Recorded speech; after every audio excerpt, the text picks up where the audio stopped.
My name is Sumaya, and I am 23 years old. I come from Kabul, Afghanistan.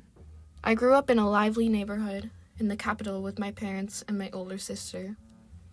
We were happy. Family life was very important to us. We were close and spent a lot of time together, sharing meals and having endless discussions about our dreams. But in 2021, everything changed. We were a middle-class family. My father was a teacher and my mother was a seamstress. This allowed us to live modestly but comfortably. Girls had certain freedoms, but they were always limited by cultural norms. Before the Taliban arrived, there was hope for Afghan women. Education and work for girls were encouraged in big cities like Kabul, although it was still very different from what I have seen in France.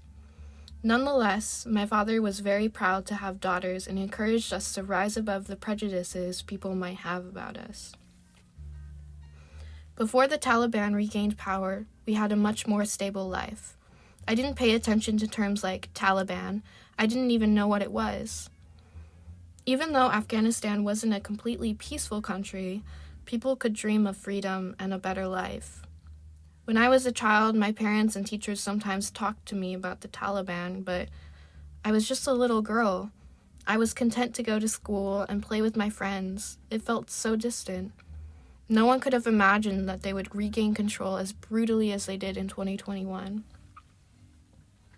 I was told that the Taliban saw the West as a threat to their religious and cultural values. They believed that Western influence corrupted young minds and was incompatible with their vision of Islam. Personally, I didn't feel like I was suffering. The Western way of life, with its rights for women, individual freedoms, and separation of religion and state, was seen as a direct threat to their authority and control. Mom and Dad would sometimes take us on trips, though it was rare for security reasons, but Kabul and the rest of my country were so vibrant. My city was so full of color and culture, I wish the world could see this side of Afghanistan, a country with a rich history and warm people. Today, it's hard to talk about it without feeling a pang in my heart. I continued with my life. I became a woman and started working for the American Embassy. I improved my English there, and most importantly, that's where I met my future husband. Maybe for the rest of the world, love in Afghanistan is something very different, but what we had was sincere. While working at the same embassy, I realized that something was wrong. In my country, I had access to a lot of information, and I could see the danger rising. The situation worsened dramatically in 2021, but it was during the fall of Kabul that I understood my country was going to change for a long time.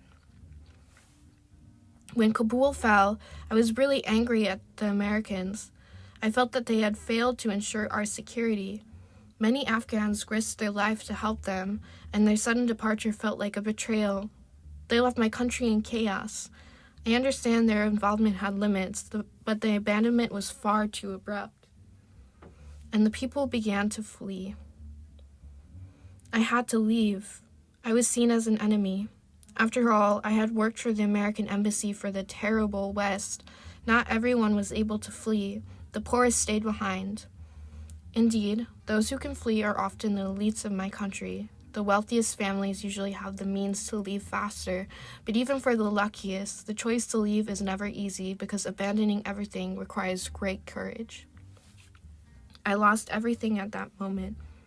Even though I am in France today, I lost my culture, my city, and above all, my friends. My friends tell me about their daily fear, the loss of freedom, especially for women. Some have even resorted to selling their daughters because they are now seen as a burden.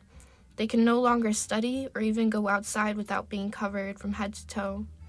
When I arrived in France, it was so overwhelming. The climate, the language, the clothes, the food. I had a hard time adapting. What I miss about my country is the solidarity among the neighbors and the warmth of the human connection. It is also hearing songs in Dari, the language of my country, my memories, my home, and the thought that all this might be lost forever breaks my heart. At first, I did my best to help some of my friends leave Afghanistan, but it was extremely complicated, Administrative procedures and restrictions make the process impossible for many people. I was lucky because, in my misfortune, I had left my country with my family. My father, my mother, my sister, and especially my husband. Yes, in the meantime, I was fortunate enough to marry the man I loved. And then I became a mother to a little boy. Even though I live in France and respect this country that has given so much to my family, to myself, and especially to my son, I cannot forget Afghanistan. What remains of Afghanistan in me? It's simple. First, there is Dari, the language of my country, which I speak every day with my family and slowly teach my son.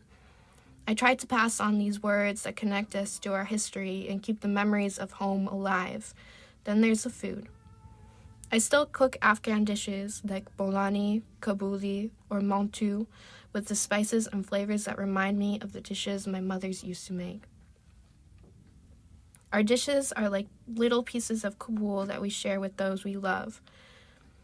There are also deep values like the importance of family, mutual aid, but also respect and hospitality. Our door will always be open to those in need. This generosity is one of the most beautiful values of Afghan culture that I strive to keep alive. Finally, I have hope and faith. I remain deeply attached to my country. My dream is to one day see my son walk the streets of Kabul like I did when I was little and discover a peaceful Afghanistan where he can be proud of his roots. My name is Sumaya, and now you know my story.